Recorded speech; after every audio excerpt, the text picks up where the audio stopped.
그만큼 상승을 보이고 목표치만큼 딱 상승을 보이잖아요. 하락을 주잖아요. 그리고 급등이 나왔다가 이제 이중 고점을 만들고 다시 여기서 하락이 나왔기 때문에 뭐 얼마에 사서 얼마에 수익 난 게 중요한 게 아니라 종목을 가지고 넘어왔는데 내가 보유했던 종목이 시간에 하락이 나오거나 시간에 급락이 나왔을 때 과연 대응을 어떻게 해야 되는가, 그런 부분에 대해서 공부를 한번 해볼까 합니다. 종가 베팅을 하거나 종목을 가지고 넘어왔을 때 시간에 악재가 나와가지고 보유한 종목이 시간에 급락이 나온 흐름이 나왔을 때 정말 어떻게 대응해야 될지 난감한 부분이 참 많습니다. 시그네틱스라는 종목이 시간에 하락이 나오길래 7% 하락이 나와서 시간에서 매수하고 여기서 사서 또 여기서 매도를 했습니다. 자, 이게 지금 수익이 났다라는 게 중요한 게 아니라 이런 관점에서 이런 종목을 여러분들이 충분히 종가 베팅을 할 수가 있습니다. 이 정도 강하게 상승이 나왔고 고점에서 거래량이 없이 하락이 나왔기 때문에 종가상으로 한번 담아볼 수도 있는 구간에 있는 종목이라고 저는 생각을 해봅니다. 시간에 하락이 나왔을 때 이 종목을 바로 손절하는 게 가장 좋은 방법이겠죠.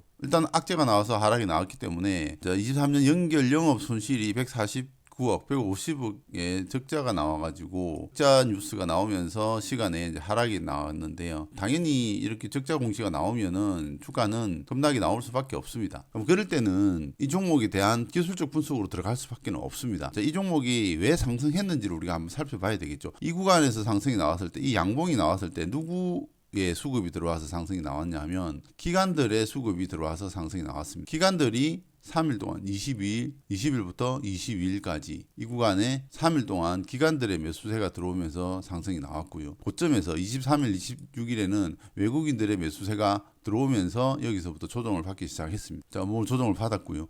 22일 날 특징주 뉴스를 보면 분기별 실적이 안 좋다라는 내용들이 언급이 됩니다. 여기 영업 손실이 101억.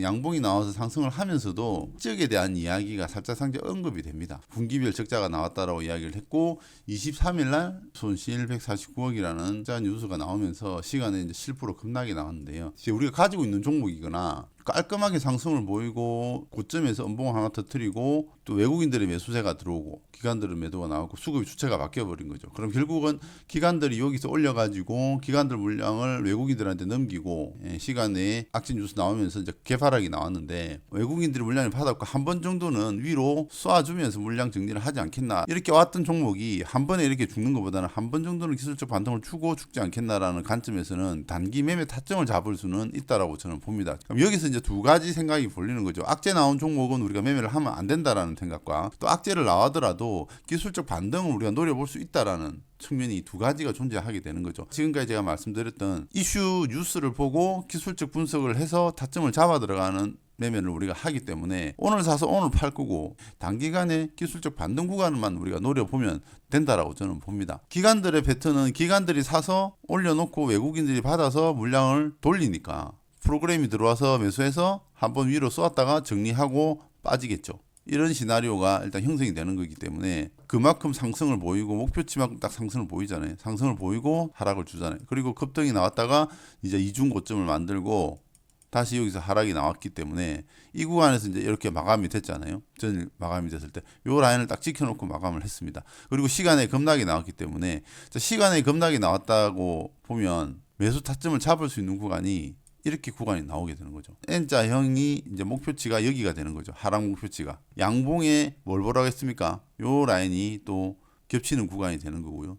여기 또 전일 종가 라인이 또 이렇게 형성이 됩니다. 충분히 매수를 하면 못해도 여기까지는 반등이 나온다라고 저는 봤습니다. 마이너스 7%에서 시작을 했기 때문에 5%에서 7% 정도는 충분히 수익 구간이 나올 수 있다. 실적이 안 좋고 악재가 나왔기 때문에 반발 매수세가 얼마큼 들어오느냐가 이제 관건이 되겠죠. 분석이 끝난 상태에서는 제가 아침에 시가를 딱 볼 때 어떤 관점으로 봤냐 그러면 매도세가 많이 나오느냐 안 나오느냐. 전일 실적이 안 좋다는 뉴스가 나왔기 때문에 이 뉴스에서 이 구간에서 매수했던 사람들 시간에서 일정 부분 손절이 나왔을 거고 어제 시간에 매도를 못했던 사람들은 아침에 시가에 아마 던질 거다 라는 게 우리가 일반적인 거잖아요. 그럼 아침 매도세가 얼마나 나오는지를 확인을 해봐야 돼요. 바로 아침부터 시가에 들어가는 게 아니라 매도세가 많이 나오는지 아니면 대기 매수세가 받쳐주는지를 일단 확인을 해봐야 돼요. 이 부분은 초보자분들이 확인하기는 쉽지는 않습니다. 경험이 필요한 부분이거든요. 그런데 제가 확인을 했을 때는 매도세가 세지가 않았다. 생각보다 매도세가 강하지를 않았기 때문에 살짝 매도 물량이 나오면서 밀리는 걸 보고 제가 매수한 가격 라인에서 매수를 시작을 하니까 저점이 형성되고 이제 급등이 나왔는데, 저와 같은 생각을 가지고 있던 대기 매수자들이 이제 매수가 들어왔다는 겁니다. 그렇게 매수가 들어오니까 거기서부터 반등이 나와서 상승이 나왔는데, 이게 한 5% 정도 반등이 나왔어요. 5% 정도 반등이 나왔는데,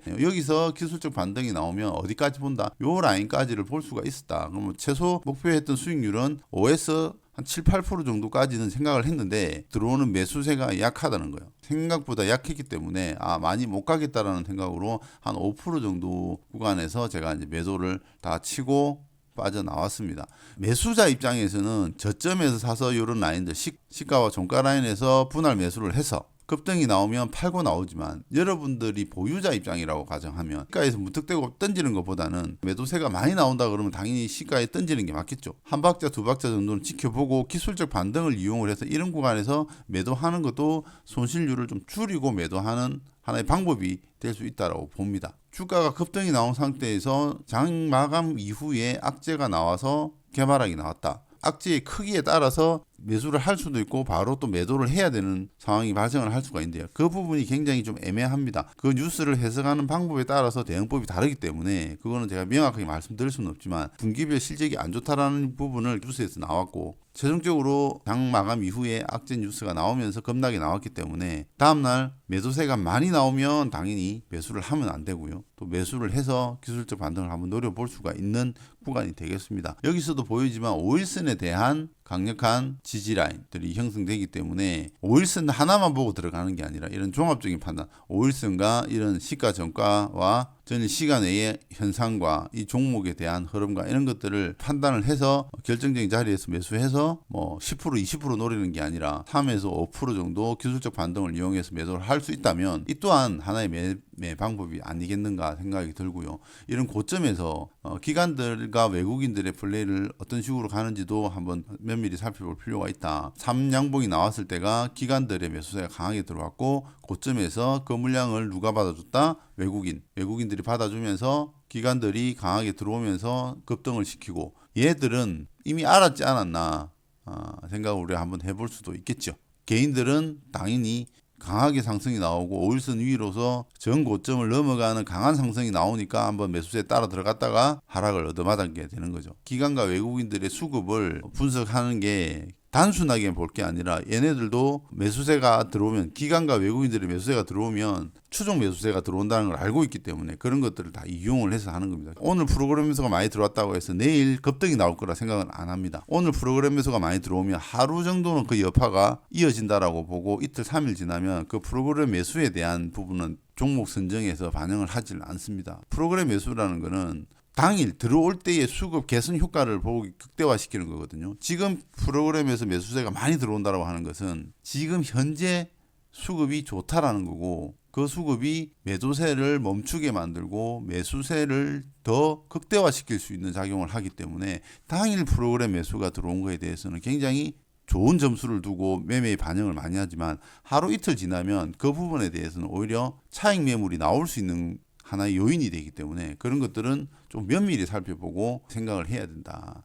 실전 매매에서 단타를 하기 위해서는 양봉으로 치고 가는 종목도 중요하지만, 악재가 나왔음에도 불구하고 시간 내에 하락이 나오고 그 다음날 추가적인 매도세가 많이 나오지 않는다면 그 라인이 5일선이 지지하는 라인이고, 분차트 상에서 우리가 N자형 목표치라든지 파동의 저점이 나온 구간이다. 그럼 언더슈팅이 아닌 파동의 하락치만큼, 목표치만큼 하락을 했다고 한다면 그 자리에서는 오히려 반발 매수를 이용을 해서 한번 적극적인 매수도 한번 해볼 수 있다라는 부분을 제가 설명을 드리고 싶어서, 또 실전 매매에서는 또 반드시 우리가 알고 있어야 되고, 또 악재가 나온다고 해서 무조건 던지는 것보다는 한 번 정도 생각을 해보고 대응하는 게 좋다. 그것도 안 되면, 모르겠다 하시는 분들은 무조건 악재가 나오면 일단 매도를 하는 걸 권해드립니다. 오늘 영상은 여기까지 하도록 하겠습니다.